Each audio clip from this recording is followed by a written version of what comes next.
Hello and welcome to the Pybites podcast, where we talk about Python, career, and mindset. We're your hosts. I'm Julian Sequeira. And I am Bob Beldebos. If you're looking to improve your Python, your career, and learn the mindset for success, this is the podcast for you. Let's get started. Welcome back to Pybites YouTube, and today a very special podcast episode with Antonio Melé, the Django 4 by example guy and good friend. So he's back to talk about 10 Django plugins. A pretty concise episode that doesn't take longer than 25 minutes, and you can expect a lot of value.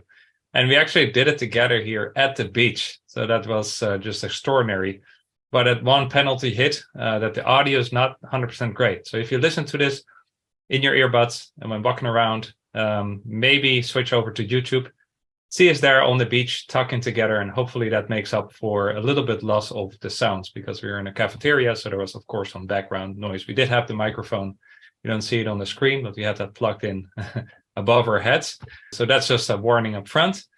But yeah, nonetheless, Antonio, as always, provides great value. It was awesome to have him back and learn from one of the Django experts, and really nice guy. Right, enjoy. What's up, everybody? Welcome back to the Pybites podcast. I'm here with Antonio Melé. He's back. It was I'm back. I was here episode 89 of Pybites podcast, and of course we had him get him back, and here in real person at some exotic beach in Spain. In person this time. Yeah. So post-pandemic, we can meet again, and we decided to do have a bit of a setting here. It's really nice. Much better than cool. It's awesome, right? Working remotely. Django developer. So Django developer life. Yeah, so today we're going to talk Django, of course, because if you don't know, Antonio Melé is the author of Django by example. 1, 2, 3, 4, maybe 5 soon.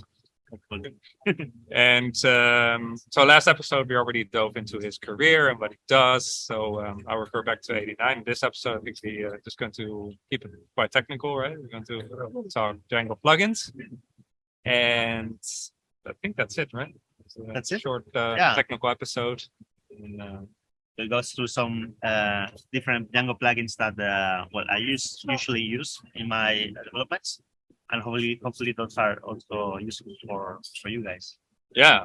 Well, maybe before we kick it off, do you want to share any win or something cool you're working on? I'm now preparing the outline for Django 5 by example. So hopefully that comes out when Django 5 is released. But there's still some work to update the book review edition. But I'm very positive about it. Yeah, kudos, man. Like that book, you keep it like super up to date, and in the Django release cycle, it seems like it's going faster every time. Faster and faster, so it goes more challenging to update the book as fast as. Awesome. Yeah, no, it's really well. I've spoken enough about the book. It's get it. It's super practical, like we like at Pybites, project based, and you'll learn a lot. So yeah, let's dive in. So we have 10 plugins today.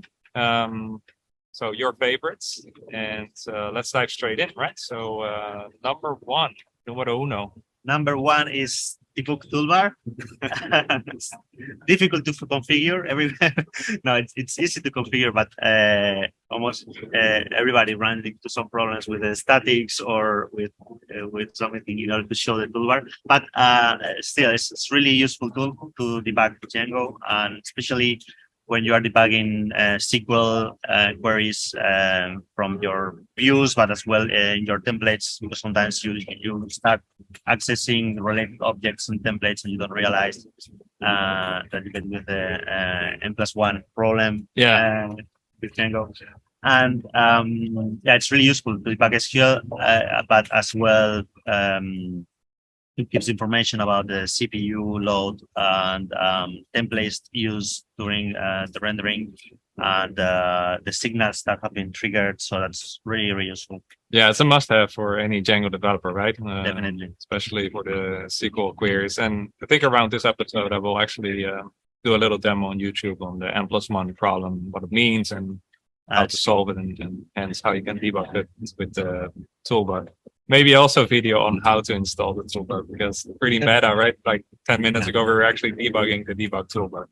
Exactly, that's the first step, debugging the debug toolbar. That's not very obvious. Yeah, but yeah, must have, no discussion about it, I think. So yeah, you want to move on to number two?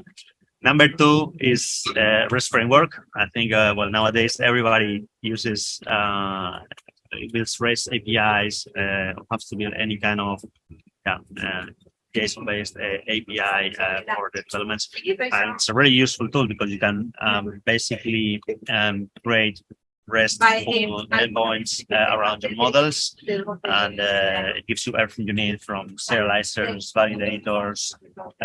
You can also nest related objects. It gives you functionality for authentication, permissions, everything you need. So basically, you can very quickly end up with RESTful API, and also implement any custom API methods that you might need.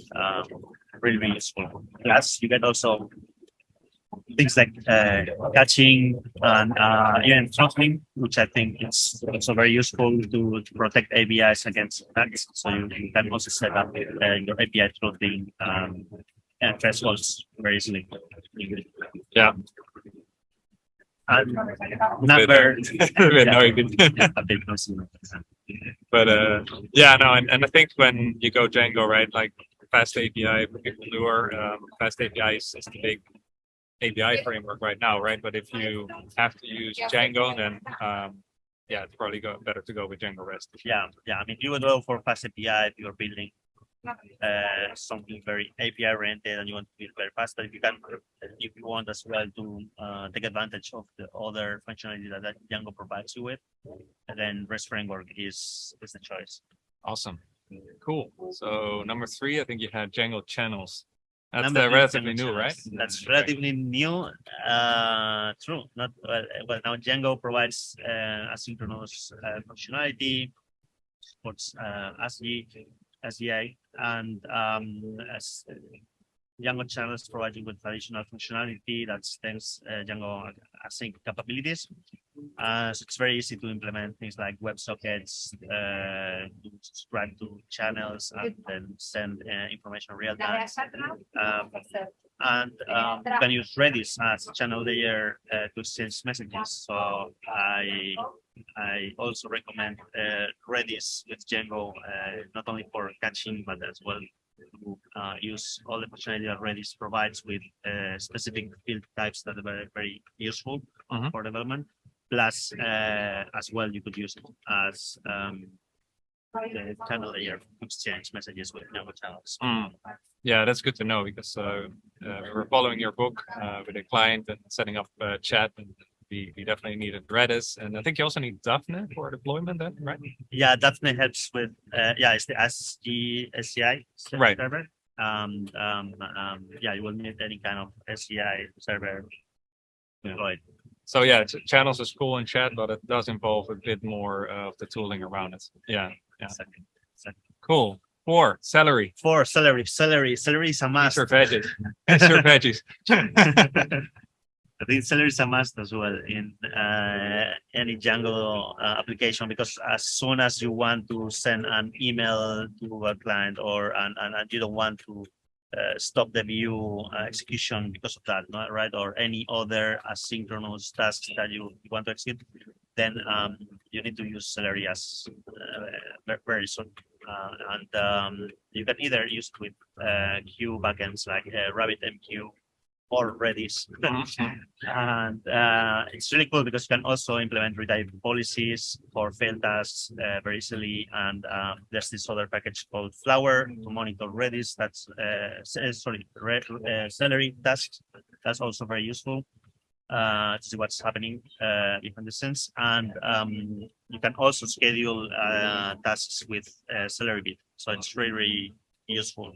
Not only for asynchronous tasks, but also to schedule tasks that have to be executed in a recurrent. Yeah, no, that's really cool. And inevitably with Django, you hit a view that's going to be slow because it's some work, and then you pushing it to a background task is super cool technology. Exactly. For example, many people use Django signals to implement their logic when you say something has to happen whenever something else happens, right? And then you get this event-driven functionality. But signals, many people mistakenly think that signals are performant. No, it's not asynchronous.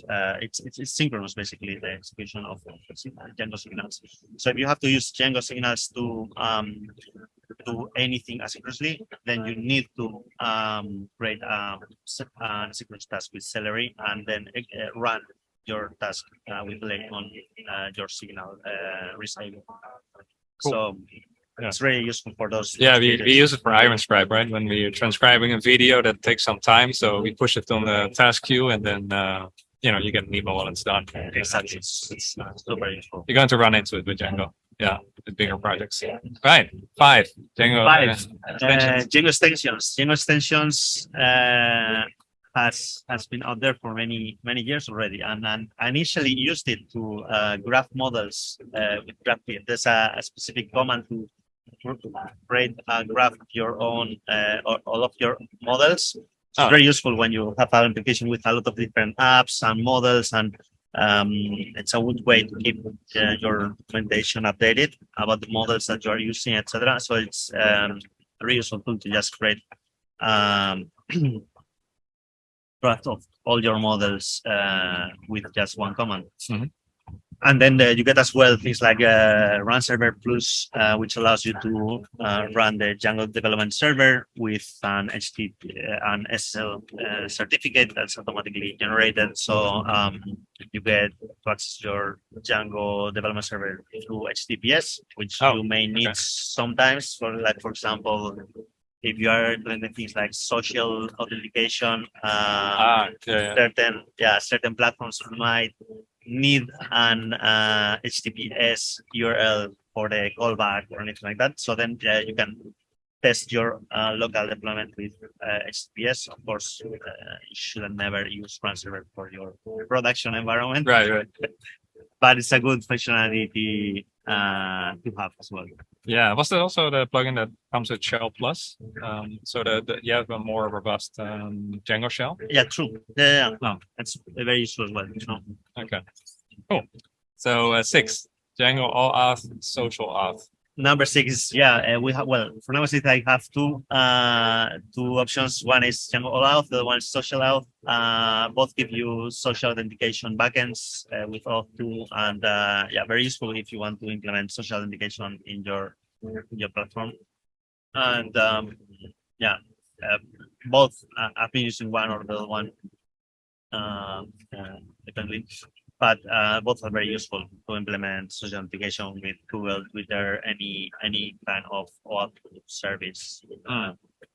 Yeah, because even without the social platforms, getting the login and sign up to work, I mean, it's all provided by Django Betters included, but sometimes it's not obvious how to wire it up. And with allauth, I find it easier to get that all out of the way. Also, like the flow of sign up with an email confirmation, right? Mm-hmm. That's not something you want to typically build from scratch. Exactly, and allauth gives you that as well. Yeah, very easily. super nice. Yeah. Cool. Then next one. Number 7 is Django import export. I've been using it for a while. Previously, I always I used my own tool for importing and exporting information into Django models. It's actually a very good exercise to try to build your own data exporter, for example, for the Django administration side, because then you can dig into how models are built dynamically and how to access all the model fields, etc., and build a tool that's actually flexible and not for a specific model, right? But rather than flaggable. So if you want to build your own, you can do it. If you need a quick tool to import or export data in bulk, then Django import export is super useful, and you get also the actions for the Django admin side, it really helps. It's also a standard that you could use in almost all your projects whenever you have users that need to export data, import Right. data.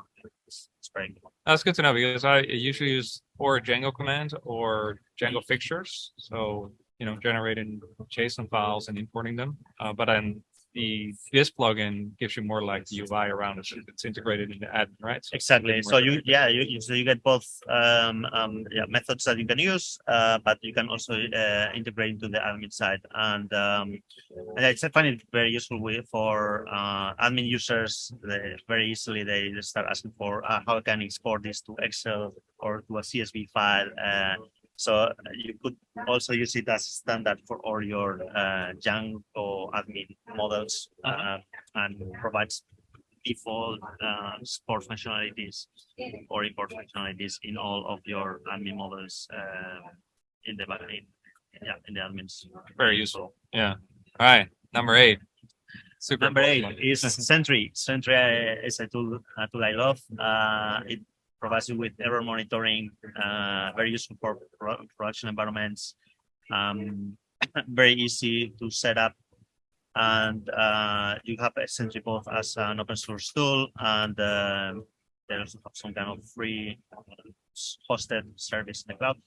And the integration is really simple, and you get all the information you need for all the errors. So you get the traceback, you get all the context in each of the steps, all the context variables, all the information the user that was doing the request, all of that. Plus, you can as well hide certain information from that error tracking, etc. So it's really useful tool. Yeah, it's awesome. So because as much as we test and stuff, there will always be edge cases. And in production, as the debug is not turned through, the user gets a blank 500 page, right? And exactly, and you get an email. Exactly, and you get an email, and sometimes you wonder, what the problem is, and you don't have the proper information, so you need to try to replicate the issue. So it's really useful to start with Sentry from the very beginning. Stack trace, and then the plugin side of it here is that it takes 2 lines of code to integrate it with Django. Right? Basically, yeah. And then you can play as well with providing the version Sentry every time you deploy a new version. So you can also know exactly which version that you deployed has this error, etc. So gotcha. Cool. All right, 2 more. 9. Okay, we have also easy thumbnails and Imagekit. Those 2 are very useful to generate thumbnails automatically for image fields and to edit images automatically. A really useful tool to do the thumbnailing in an automated manner, an efficient manner, and then you don't really need to worry about that anymore as soon as you add to your project, right? Because then first time the image thumbnail is requested, it gets generated. Second time it's already there, so it's already served, and a really useful tool because you don't want to spend a lot of time building your own styling functionality in order to generate the images, then remove the images when they have to be removed, etc. So it's really useful for any site using images that have been uploaded by users, etc. Yeah, no, and often you just don't know that that's out there because I would be very tempted to pip install Pillow, start to write my own function. Exactly. And actually, no, there's the plugin. I saw it in your book, and like, wow, that's smart. Like it's just pip install and 1 line of code, and it does a perfect job, right? Really useful. Not reinventing the wheel. Yeah, awesome. All right, and then number 10. And number 10. Also, it's Django-parler. Django-parler allows you to translate your models, and it's really useful because you can define translatable fields, and then it provides you also with the ORM query sets functionality, where you can perform query sets based on the current active language or filter by a specific language, etc. So it's very useful when you have to store information in multiple languages, and it provides you with all the tools to generate the associated models in order to store the different fields in different languages. So really useful when you have to work with internationalization, localization, etc. Right. Yeah, I've not used it, but definitely had 1 or 2 clients that I want to have the models in various languages, and it's very tempting to then books and then books_yes and books_it, right? To make like duplicated models, but then it's not dry, right? So again, have the plugin take care of it and Exactly. just focus and on the then- English models, basically, right? Exactly. And then when you retrieve information and you render it in your templates by default, you get it automatically in the language that is currently active for the user. So it's very useful and it saves you a lot of time rather than building it yourself.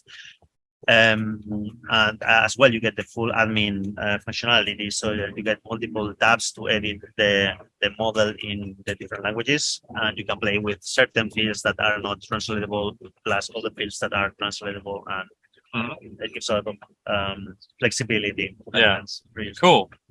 So I got two questions and we didn't prepare it, so Okay. I got to put you on the spot. But so these, you have dependency hell, right? With pinning those plugins. Do you pin them or do you leave them open for upgrades? How do you manage that? So I usually pin them. Uh-huh.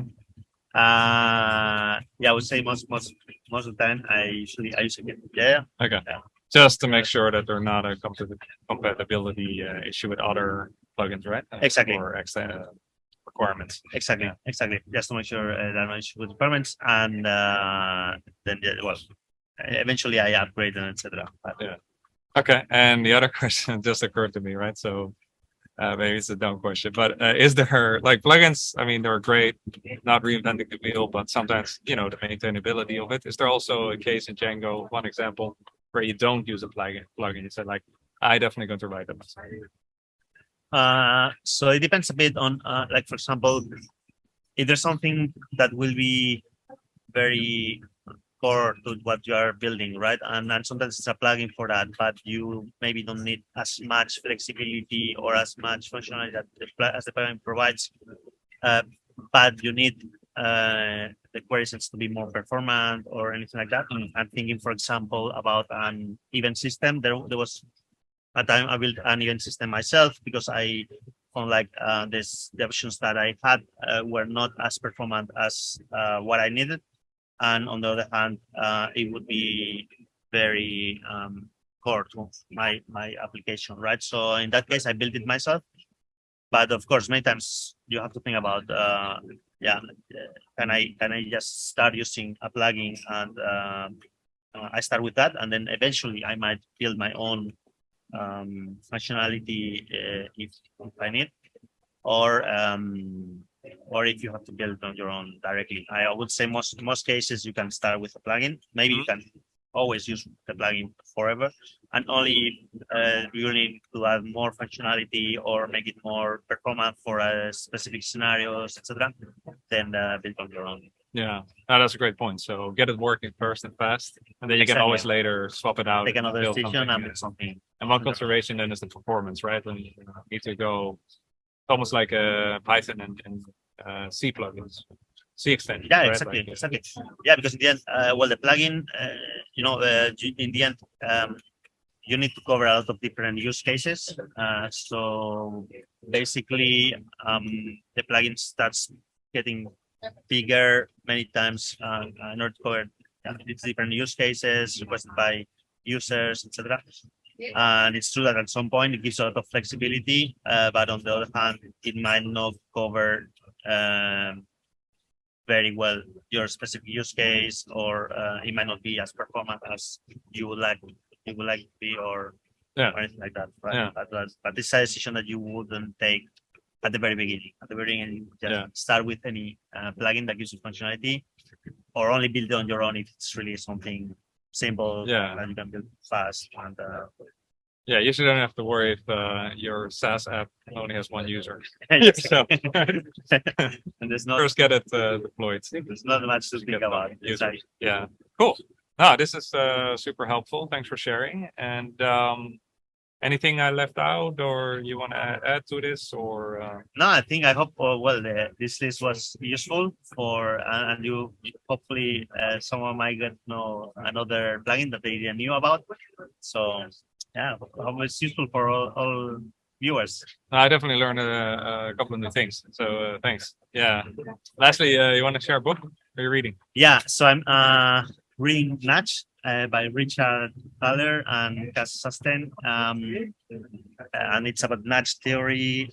They won a Nobel Prize, I think, with this theory, where you help people take better decisions, but not enforcing those decisions to them, but allowing them to maintain individual freedom and individual choice, so they feel in control of their decisions. So it's very interesting because it says things like when you want people to eat healthier, you don't have to just prohibit certain type of food, but you might encourage better food and still let the people take their own decision. Right. I want to eat this, I want to eat that, and it's really interesting because it provides you with these tools to improve the decisions individuals take while maintaining individual freedom. Right? Yeah. It's really useful. Cool. Yeah, I think it's was that based on Kahneman's work? Yeah. Daniel. Yeah. Nice, psychology read. Yeah. Cool. I think that's it. Thanks for hopping on again. Thank you very much, Bob, for having me always here a pleasure again. Here. And, thanks for thanks for everything you do for the Django community and teaching so many people. Thank you, Bob. It's tremendously valuable. And it was great being here today physically. like also I think a shout out, right? Like or maybe a last piece of advice, like go to meetups, go hang out. Exactly. Go meet the community. The conversations are deeper. When you sit down, you slow down, right? There's more depth, right? It's really, really, really nice. So do that as much as you can. Yeah. All right. Well, we'll be back in the next episode. Thanks for listening and watching. And show the beach. Thank you very much. There it is. There we are. All right. Thank you very much. Bye. We hope you enjoyed this episode. To hear more from us, go to Pybites/friends. That is pybit.es/friends and receive a free gift just for being a friend of the show. And to join our thriving Slack community of Python programmers, go to pybites/community. That's pybit.es/community. We hope to see you there and catch you in the next episode.